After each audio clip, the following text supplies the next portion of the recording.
At Arizona State University, we're bringing world-class education from our globally acclaimed faculty to you. Ranked #1 in innovation for 10 consecutive years and #2 among public universities for employability, ASU isn't just ahead of the curve, it's creating new paths to success. Earn your degree from the nation's most innovative university. Online, that's a degree better. Explore more than 300 undergraduate, graduate, and certificate programs at asuonline.asu.edu.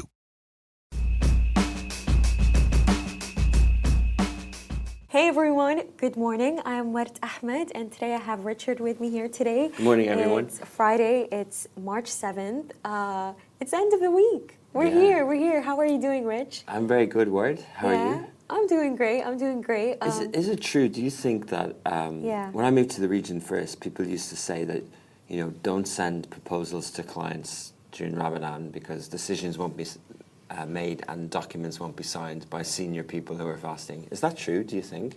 I don't think it's true. I think people are in a good mood. It's even more reason to send it. Yeah. Do you think people sign stuff off and think clearly and make big decisions? I think it depends on when you send it. I think after 2 p.m., that's when it starts going downhill. That's when the brain crash starts happening. But do you struggle when you fast, Richard? Well, do you find it easy? I'll tell you something.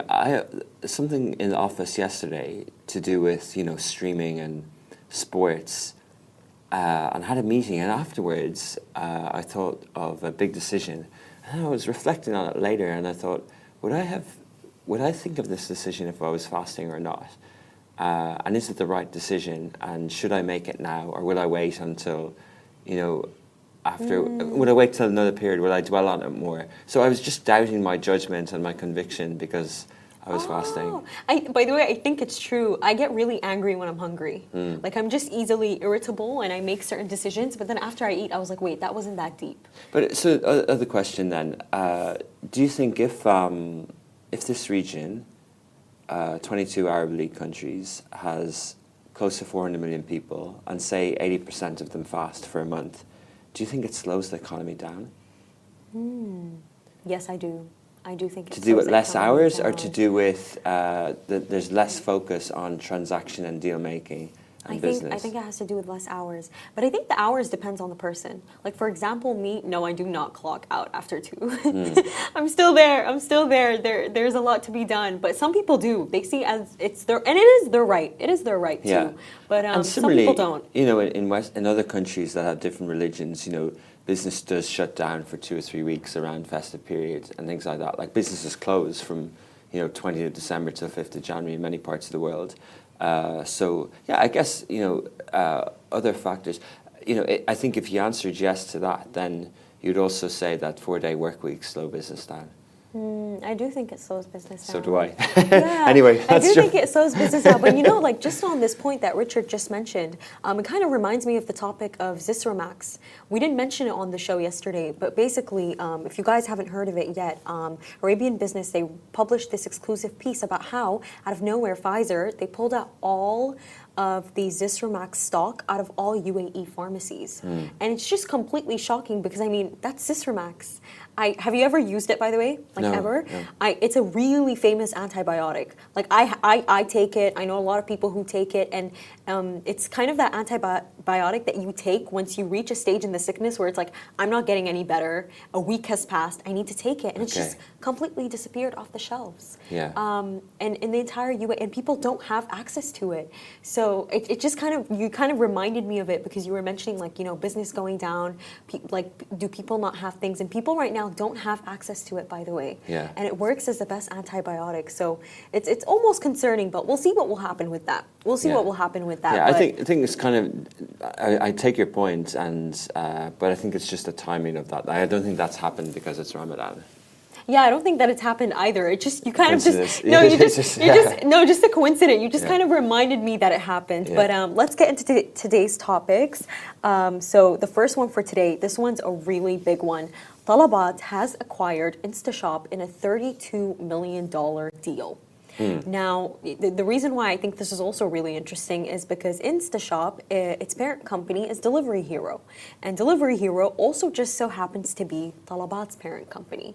I think I also find it really interesting because of the fact that when you compare them, InstaShop and Talabat, I mean, Talabat is way far ahead. It's doing way better. What do you think about this, Rich? Yeah, I think the timing of this and the history of it is interesting. So, we've covered at length, Talabat's journey of how it was started, I think in Kuwait originally, and then how Delivery Hero bought it. And Delivery Hero acquired the assets of this entity. I really should know this. This entity in the UAE that, what are they called? I really should know this. Sorry. Delivery Hero bought this group of companies, and they, can you Google it? They bought this group of companies, and that group of company had acquired, or maybe it'll come up here. Let's find out. So Delivery Hero bought a group of companies. Anyway, so Delivery Hero then bought InstaShop, which was started by John Tesouris, a Greek entrepreneur, in 2015, and they bought it in 2020 for $306 million. So just, the $360 million acquisition 5 years ago, now for $32 million, which is many multiples less. So the analysis in the market is that this isn't a market value. This is an internal transaction. So it's not a market value deal. But the timing of this is interesting because generally, in an IPO prospectus, what I've seen is that these things are sort of done just before IPO to beef up the prospectus and to make the group look bigger and stronger. But then, in this case, it's obviously done with IPO money, but sometimes it's done with pre-money. So if this 30, if they're moving this asset under their books onto another entity, it's basically an internal merger, division merger in a way. But they're doing it now. Delivery Hero spun off Talabat IPO, and we reported at length that a lot of the funds were used for the loss-making Frankfurt-listed entity. But obviously, there's 32 million left over, but not $1 billion and not 360 million. So, and obviously InstaShop was still private. So so that's all that's happened there. The founder had stepped down since 2023. He's actually gone on to set up a new AI company, which is really interesting, that I think we'll sort of look into. So the Talabat CEO is separate now, and they're public, and they've sort of acquired InstaShop. InstaShop, Instacart is massive in the US. InstaShop is popular here. I mean, we use it at home, and it is popular. You use it? Yeah, and it's redesigned as a brand, and it's more than groceries. Like, it's obviously all very merged here, and in every country in the region, if you're listening in Saudi or Egypt or Kuwait or Qatar, every country in the region, it's, delivery apps are a bit different, and some of them debate at length: are they ultra apps? Are they super apps? Do they merge, groceries with food delivery? And with transport? I think the synergies between food delivery and grocery delivery in terms of behavior type is quite similar. It's different to asking for a car to pick you up. But if you're at home or at your work and you need something delivered, whether it's from a pharmacy, like an antibiotic that you might need. Or from Spinneys. Or from Spinneys. That's my favorite part. The fact that they deliver things from Spinneys. It's really good. Well, I think the inventory sort of got bigger and bigger, and all these things are a bit different. I was in an office tower the other day in DIFC near the Bentley, or is it Aston Martin showroom? I mixed up one of those brands, and I was in the tower, and I was in a podcast interview, and a guy called Mahmoud Batawi, the founder of 500 Under 500, who sold an app, a meal plan company that eventually sold to Katopi. He and I were doing a podcast, and afterwards we were talking about the devalue of properties when there's loads of bikes outside, and there was many noon bikes, and we walked by the building and we saw a fancy lobby that's usually commercial or offices or residents, and there was a big noon sign. So basically, Noon now do 15 minutes, which is a killer feature, and they deliver lots of stuff. But the Kotopia and the Noon model is sort of warehousing and have things centralized. And what they do is they take these units in these buildings so they can get it to you fast. But they're taking unit in a commercial office tower. So the InstaShop model was to partner with existing stores like Spinneys, which came online later, but a lot of the earlier ones were Almaya and Lulu and Grandiose and things like that. So in the fundamental business models were different, right? One is sort of warehousing and moving things fast to you like Amazon does. And the other one is existing bricks and mortar retail. And why Spinneys didn't go early to an InstaShop, and many people don't. And there was actually resistance. In the early days in the UAE, there was resistance to a lot of cafes to go on Deliveroo. I remember some of them. Really? Why? The margins. You're already selling your salad at a certain price, and you want to own the customer. Two stories I remember particularly. Richie's salads were, Richys, were really big. Anyone who's been in UAE for about 15 years will remember this. And the owner told me, no, he's not going on the app. This was about 10 years ago. And then the delivery business sort of ate the lunch, so to speak, pun intended, I guess. And then the other thing that happened was Freedom Pizza, which, again, there's a lot of backstory to the brand Freedom Pizza and, the original name for that. But anyway, very good American entrepreneur who's since left. He's in the UK now. He established Freedom Pizza, and then he built another app around that for all his stores and for all his food chains, and he started hiring his own drivers. So because he didn't want to oversell. Yeah, no, he wanted to own the endpoint with the customer. He wanted to own the delivery experience. And when you ordered from one of his stores, they would greet you differently. They would say the menu at the door. It wasn't just a hand out and leave. With a smile, all the delivery, a lot of respect to them. They always smile. They're always friendly, even though it's quite a tough job. But basically, a lot of people try and own the full end to end. So there is a bit of resistance on that level. There's a 30%. Do you think that resistance still exists? I think some people do think of this as business people. I think if you have a restaurant, I think you will try and have, and a lot of the food industry here, some groups came together and said, well, we build our own app. The Food Shake guy on Instagram, will we build our own app? But I think the resistance exists, but there's definitely, over the last 10, 15 years, there's an acceptance, both that the utility and user experience of these apps is far superior than you can build yourself without your in-house tech. And also the penetration is so vast. Katopi, when they're valuing businesses, they don't value any in-restaurant dining. It's completely valued on order metrics. Yeah. But they came from the sort of cloud kitchen world, and then they started buying restaurants. But the whole industry has really shifted towards delivery and food and things like that. I see what you mean, though, Rich. I think you have a really good point, because I think some people are kind of getting both sides of everything. And a very prime example of this, I feel, is Sarah Hamouda, so the founder of Fix Chocolate. Because have you noticed, she only sells it through Deliveroo.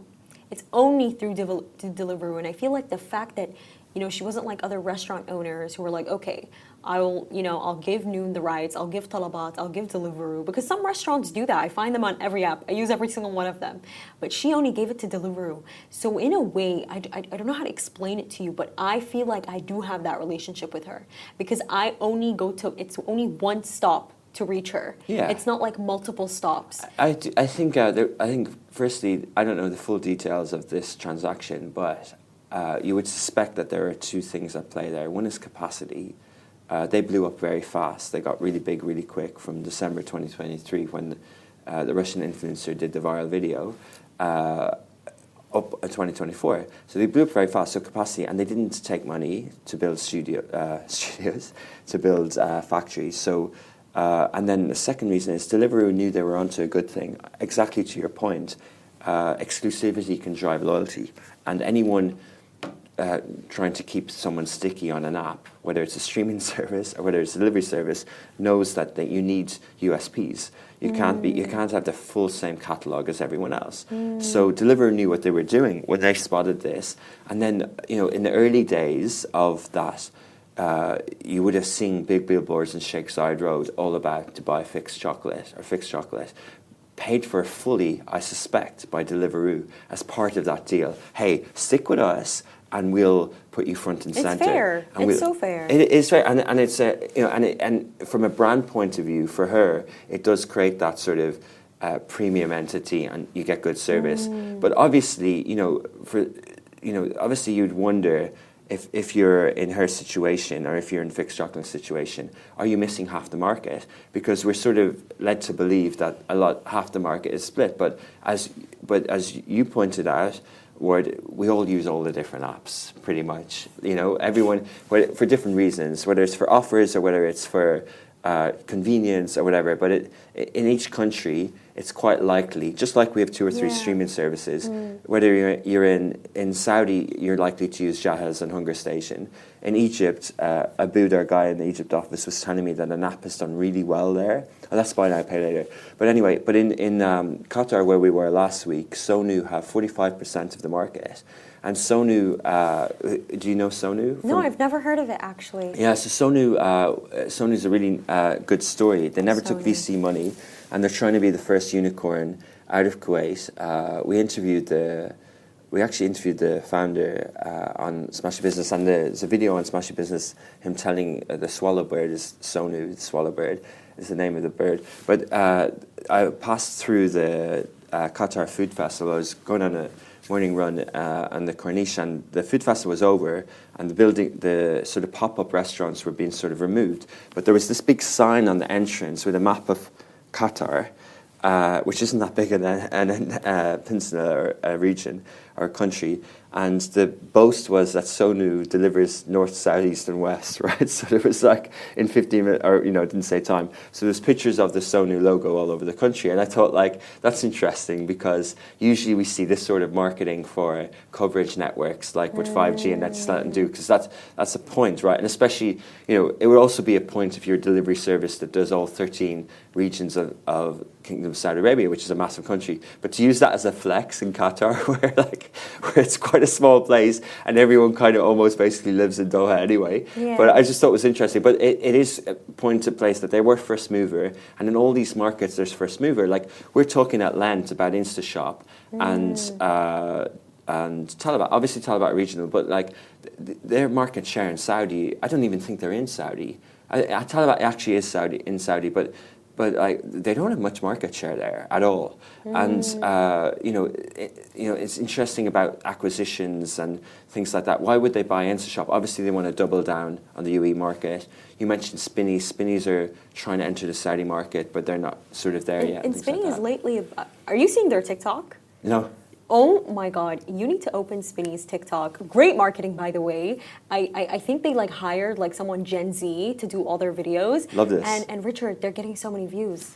So many views. And you know who else is doing it really well? Wireless. Yeah, I think Wireless in age. Yeah, when you see all of their ads, it's I just know someone my age is in that department. But anyways, back to Spinneys. Brilliant. But someone your age is with it. But I think we should do something on this Spinneys TikTok, either cut from the show, or we should just tell people about it, because I love that sort of creative stuff, because they have to reach young people, right? But yeah, keep going. They do, but they're doing great right now, and it's and I think what is so hilarious to me is the fact that all of their employees, everyone is taking part in this. They're participating in the audios. And do you know how tough that is, by the way, to go to a millennial and be like, hey, can you say this audio with me? Not anybody is going to be really accepting of it. But no, I think it's no, not anybody's going to be accepting of it. Do you by the way, the lingo that Gen Z uses? The lingo. I thought you were meaning to behaviours about different ages. I don't understand it fully. I don't know. Really? Yeah, I don't hang out with Gen Z people. Oh, no. Apart from you guys at work. That but makes at work, sense. you don't really use the lingo too much. I remember, what's it called? I remember there was this one time I was speaking to Casey and Akash and everyone. I was like, oh my God, this ate. And they all looked at me. They're like, what do you mean by that? I basically went this ate and left no crumbs. They're like, what do you mean? And basically, when you tell someone that, like say, Rich, I'm seeing you doing something like insane. Do you know what I mean? Like interviewing someone, and then I look to the person beside me. I'm like, oh my God, he's eating. Like you're doing amazing. That's basically what it means. Yeah. But that's. Have you heard that before? No, but I would have guessed, but no, I haven't heard of it. I get you. There is a generation divide, but yeah, it is. Spinneys resisted doing e-commerce for a long time. They didn't open an e-commerce shop, and their lunch was eaten a bit by Kipsons, who went direct to consumer with high quality. Spinneys positioned themselves a little bit in other markets, like in the UK, like Waitrose. It's that premium, high quality, pricier. I'm thinking fresh veg, fresh fruit, good meats, and stuff like that. By the way, even the way that Spinneys has stationed themselves. So I've like noticed this like in different like communities. Obviously, in like different villa compounds, there's always a community center, right? There's always a Spinneys. So many times I found a Spinneys there, and I've noticed like during lunchtime, during like 3 p.m., people don't need to order because people just go to the Spinneys that's right beside them. They all drive over, by the way. You should see how it looks like at lunchtime, at 3 p.m. And yes, in Dubai, although like what they sell, like their fruits, they're overpriced, their vegetables, their food, like their meal plans, they're not. And I think that's something really smart that they've done. Like you go in and you're like, oh my God, like I can get half a chicken for just 10 dirhams. And I can get a salad. So that's they do have good value. Yeah, that's a meal below 20 dirhams, and it's healthy too. There's a old trick in supermarkets around what you just mentioned, where they will lose money on certain products because they sell on the rest. So they will undercut themselves on milk. They will actually lose on a litre of milk. Because they know someone was going to, that will get people into the shop, and that might, if people used to always ask business people in FT interviews, they would say, as a way of asking a business CEO, are they in touch with the price of a loaf of bread or the price of a loaf of milk or a litre of milk? So that's a kind of an old trick of like doing discounts for certain things, because the basket price in Spinneys will be much higher than a Carrefour. But yeah, it does go to the point, like Spinneys is a regional brand, Waitrose isn't, and Carrefour is under Raj Al Futtaim, but it's also kind of more prevalent in the region, I think, than it grew in Europe. Like Spar and others are big in Europe. But how do they roll out across the region? We're talking about delivery apps, but then Starbucks, right? Like Starbucks is, now the second story was that they're shutting down 4 stores in Jordan. And according to Roya News. And I think there's some mixed messaging going on here, because the CEO of Starbucks globally spoke at the World Government Summit in Dubai recently, saying they're hiring in the region. And I would have thought that would have been an Al Shaya CEO should have made that statement, not a global CEO, because he doesn't operate Starbucks in the region. Al Shaya do. But we mentioned that Carrefour had rebranded in Jordan to Hypermax. And Starbucks didn't rebrand in Jordan to Hyper Coffee. They shut down. Completely shut down 4 stores, and I think the reason why and this is what you said, like you said, he came here, the global CEO of Starbucks, and he said that we're hiring more people, but then you also see him going to Bloomberg and going like, the boycotts, they're really hurting our brand. It's like, what really is going on here? And what's really going on here is the fact that the people in Jordan, they do not stand with the Israeli genocide. They don't stand with it, and they've boycotted it, and that's why I think, I believe allegedly it's closed down. And even more interesting, by the way, last year, Starbucks, according to Reuters, they carried out 2,000 job cuts, and even at some point, Al Shaya Group, so basically they're the people who that have the license to franchise Starbucks over the Middle East. They were even going to sell some of their stakes from that, but then they pulled out of it. So, I think it's very interesting that the way the entire thing is happening, because Starbucks, they have this really interesting statement on their website, by the way. Let me just read it to you guys. So basically they have the question, is Starbucks a political organization? And then it says here, no, despite false statements spreading through social media, we have no political agenda. And then they actually make sure to say that we are not supplying any money to the Israeli government. We're not supplying any money to the Israeli army. And then they also make sure to mention that the last time that they tried to operate in Israel, I believe it was like in 2003, and it didn't work because of some operations purpose. So, and I think these statements are good, by the way. I think it's good that You don't think so? I Why? do. I think corp comms is good, but I don't think it's telling the full picture.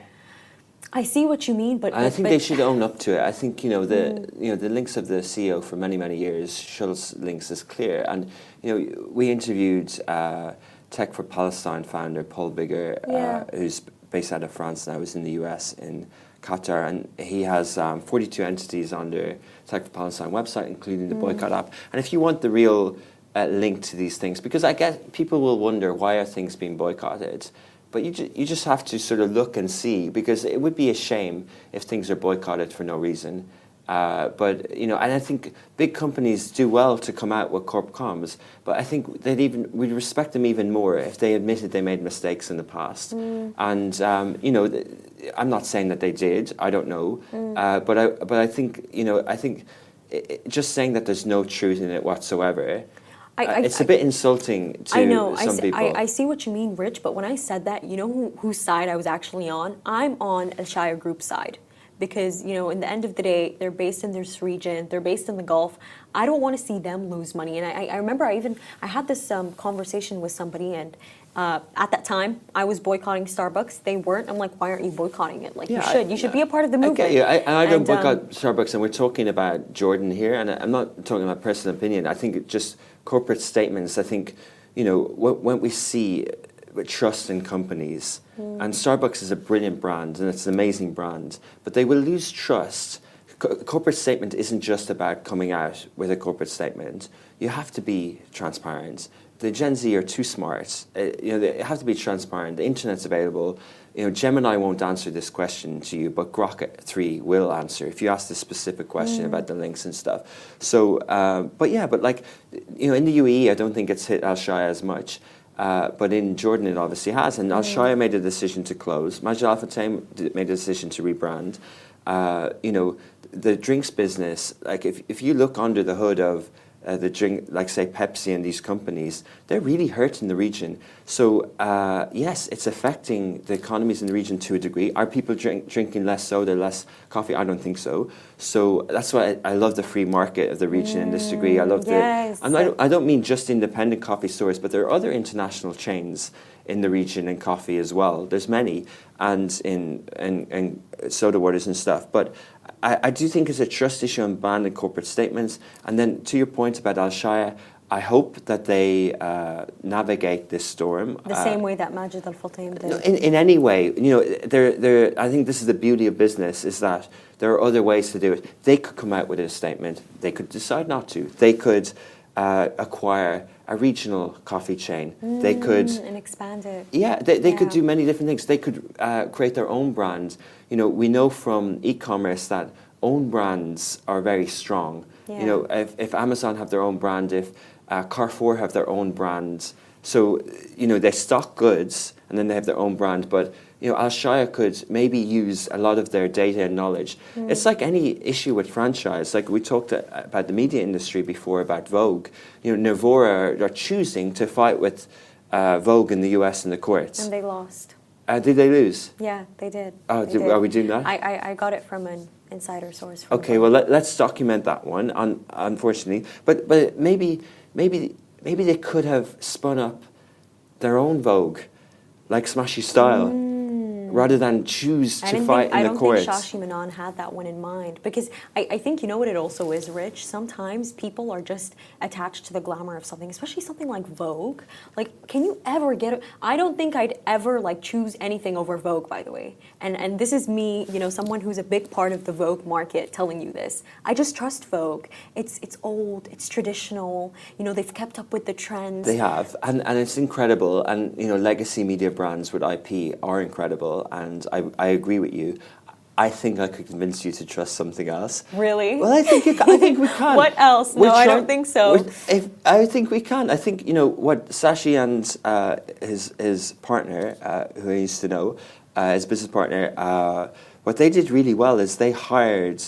I think the first editor was a Saudi editor, and they hired really well locally, and they really created the arbitration. But what Vogue did really well internationally, when they launched Vogue Russia, and over the years, when Condé Nast did, is they're well oiled at this partnership thing, and they usually sign deals that they buy out at the right price, so they don't go in with all the money at the start. But Vogue obviously are a legacy IP brand. But I think our vision for Smashy Style is to be a Vogue for Gen Z, right? And we're already gaining trust with talented people like you for Smashy Business.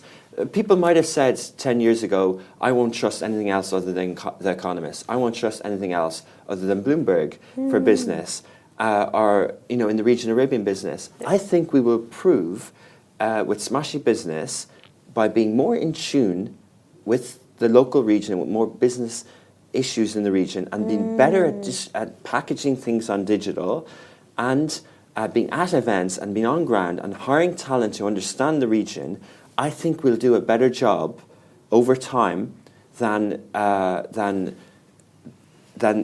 think we have a good chance of beating the IP, international IP. And we've proven it with Love in Dubai, and I do believe in it. And yes, there is weight in an international brand, absolutely, whether it's Starbucks or not. I see why I'm jumping between sectors, whether it's Starbucks or not. But I think that's what branding a market is.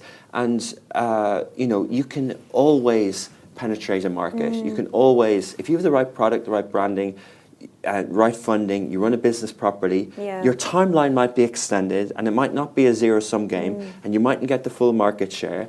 But But Richard, you have to admit that these boycotts, they've definitely allowed a lot of these brands to actually penetrate the market. If you came to me 3 years ago, I was buying Starbucks. I'll be completely honest with you.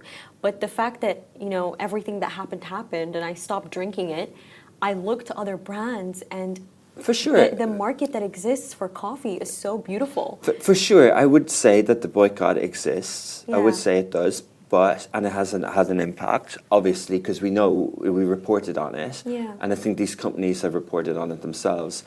But also, I think consumer trends, you grew up here, Ward, the choice of a burger 15 years ago is different to the choice of the burger now, and it's not driven by boycotts. The emerging markets, appetite to spend, more money in the pocket creates more options, and if the barrier to entry is low, it creates change. There's pickle. Pickle came from Dubai. Salt, celebrating 10 years. Amal al-Marri. Yeah, right. If what we're saying, if that's not true, then Shake Shack would have 90% market share, because Shake Shack is probably on that level of those two I just mentioned, right? And I think it's the same in media. I think it's the same in coffee. Breadfast, a really impressive company out of Egypt. I really like the guys there. They're really impressive. We covered them recently. They spoke at Leap in Saudi. So Breadfast started off with fresh bread directly to your door in really fast space of time in Egypt, right, where people love bread, and it's that bakery idea. But he decided to own the end chain, so the full thing, to own the app, and then they built such a good app. I think there's 3 founders. Mustafa is one of them, really nice guy. And so they built a full end chain, and they basically call themselves a logistics company, because they can do the end chain. And since they were so good at delivering bread, what did they create? Coffee. And now they nearly have more branches in Egypt, in Cairo, than Starbucks. He doesn't mention Starbucks when he mentions it. It's quite ironic. On the Leap stage, who was interviewing him? The regional CMO for Tim Hortons. But it's an all-rounding moment. Yeah, but it's not a full competitor, because they're started with bread, their utilities logistics app, their delivery app. But I went into one of their branches in New Cairo recently, and I ordered a protein bar that was branded Breadfast, their own brand. They called something else. So going back to this point about own brand, now they're probably doing many things, and they're looking at how much of stuff are they selling on the app? Are they selling their own coffee? Are they selling bread? And they've just entered into Saudi, and they're doing the same supply chain logistics in Saudi, where they're having their stores in a place where they can get to you fast on their app. It's a consumer app. It's not a B2B app. Have you tried the bread though? No, I've tried the coffee, I've tried the protein bar, but in the store there wasn't bread, or I didn't see it. But this is the point. This is so interesting, isn't it? InstaShop and Talabat. What does Talabat mean? طلبات يعني الطلب. I'm requesting something of you. Okay. أنا بطلب منك. Okay, Yeah. love that pronunciations and learning Arabic. But basically, I'm requesting something is like Amazon, the store of everything. Amazon didn't say books.com, so Talabat is everything. Whereas InstaShop doesn't say coffee, but Breadfast might just say bread. But then they're obviously doing a lot more as well. Yeah. Oh, these are really interesting points, by the way. Which brings us to the final sector that we're going to discuss today, sports. I know that a lot of people here love sports. So something really big has happened in Saudi Arabia. So Saudi Arabia's public investment fund, which is worth nearly $1 trillion according to Bloomberg, and TKO Group, which is basically the parent company of UFC and WWE, partner to launch this new boxing promotion. Yeah. Yeah, as you called it, it's not a league. Yeah. So just explain the rest of it, and I'll then share. All right. Okay. So essentially, it's this partnership between them, and it's set to transform the boxing world in Saudi Arabia. And Saudi Arabia's public investment fund. The reason why they're involved is because they want to provide financial backing, and this is all a part of the kingdom's 2030 vision to expand by that time. And this is a huge part of their sports investment strategy. But just seeing this right here, what are you thinking, Rich? Yeah, so, basically Turki al-Sheikh, his title really is involved in, the minister and the entertainment side. And the company that's also in this logo is you have UFC, you have TKO, and you have Sela. Sela is the sort of entertainment body that runs Muslim Riyadh season, and that does that in Saudi, and it's basically Turki al-Sheikh's arm for a lot of stuff. So we've got videos now with Turki al-Sheikh, and I keep calling him Joe Rogan, but it's not Joe Rogan, it's Dana White. Dana White, obviously, the well-known promoter for UFC. And what's interesting about Dana White, and why I think this is interesting, call it promotion, Dana White's a big promoter. In the history of boxing, we're known. It's known to be the promoter world. The Simpsons did a skit on that famous American promoter. What was his name? The guy with a big afro haircut. I forgot his name. But really famous guy, really charismatic guy. And then in the UK, you now have Eddie Hearn, Barry Hearn's son, and you have the different promotion things in the UK. So what was happening in the UK was, who was owning boxing were the promoters. One was Matchroom, and the other one, right, Top Rank. So Matchroom Boxing and Top Rank were promoters, and they would promote their own fighters that they have as an agent. So they would manage talent, and then they would get fights for their thing. But there was no governing body for boxing, right? And Turki al-Sheikh sort of stepped in, and Riyadh season would promote boxing fights in Vegas and in London and whatever. But in every other sport, there's an organizational body, and they're all almost the custodians of the sport. And what happens is either the players don't feel they're getting enough money, right? So that broke up the golf, and that's where Live Golf came in against the golf entity in the US. And there's many debates about WTA, the men's tennis, and ATP is the men's tennis tour, and WTA is the women's tour. And a beautiful story emerged last night, and we'll cover it. For the first time ever, WTA are giving maternity leave to tennis players. Tennis players don't get salaries. So they've created a fund, female WTA, for maternity leave for tennis players, which is absolutely incredible. Serena Williams didn't have a baby for many years, and I think this is one of the reasons, because there's no fun. Obviously, priority and different life choices, everything is fine. But it's so hard to make money as a tennis player because the governing body doesn't give them salaries, and for a long time, actually, I never heard of this before, Rich. And women, well, to credit the WTA and ATP, they're one of the only dual organizations that do give equal pay. Like, they're pretty good, pretty good aligned, even though the Grand Slams, the durations of the men's matches are 5 sets and women's are 3, but they're pretty good at distribution, whereas other sports aren't. I'll leave it at that. But basically, people criticize Saudi getting involved in these things, whether it's the golf. They criticize Live Golf a lot. And they also criticize the tennis, trying to buy tennis now. They call it sports washing. But when you see what PIF have created a fund, like Novak Djokovic tried to do a players thing, to set up a new thing because he felt that the WTA wasn't being fair to players well enough. And he was one of the ones who was benefiting because he's in the top echelon. And boxing hasn't had this governing body. All we know is the promoters. And they have their own interests. They had like these events, they hosted these big events that everyone attended. But we know the promoters. And what the interesting thing about Dana White is that he's created a league. That there's one championship in like the Singaporean kind of Indonesian one, and then there's UFC, which people know. But for a long time, he contracts the players, the fighters, and he tries to give them, the junior people, a chance and give them salaries. Now, we don't have that equivalent in boxing. So what it looks like, what they're doing, it's not a league, UFC's a league or whatever, but what they're doing a promotion. So it looks like what they will do is sign up all the boxers around the world, give them things like money in case they lose a fight. There was a sad story of a boxer in Ireland, Northern Ireland, that died from a ring injury about 2 months ago. And he, and I'm just wondering, if we have a fund, if Turkey Al-Sheikh's vision, would his family get some money now as a compensation for what happened in the ring? And I think this is what's so interesting. They say he saved boxing. I think this is what's so exciting about it. But let's read between the lines. TKO is a listed entity.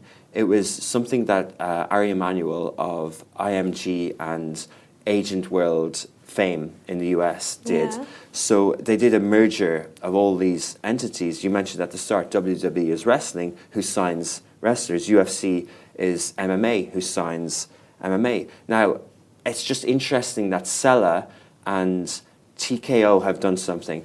What I suspect, I'm reading between the lines and I'm just guessing, I think what we will see is the name of this promotion that they haven't announced. I think what we will see is a JV that will be Saudi-based. I don't know, but I suspect this is what will happen. Because what Saudi have done really well, if we see leap in the events industry, they didn't give the event to Informa. They created a JV, Takaluf, if I'm pronouncing it well. And Takaluf now is owning all the events in Saudi, powered by the expertise of Informa, who are global operators. And Informa do a lot of the Dubai World Trade Center stuff. So what I think will happen here is this promotional entity will maybe a governing body, will be used to operate. And maybe, maybe I'm wrong, maybe it'll be US based, but I think it'll be sided on Saudi. Now we've got Sella and we've got TKO. Sella's not listed, probably will be. TKO is listed. Dana White is the ultimate promoter. Maybe Dana White will be this guy. Maybe he'll be the front of this, but he's a busy man. But yeah. Rich, just like, moving past all things technical for, just one moment, I think this is such an exciting moment for the Saudi community.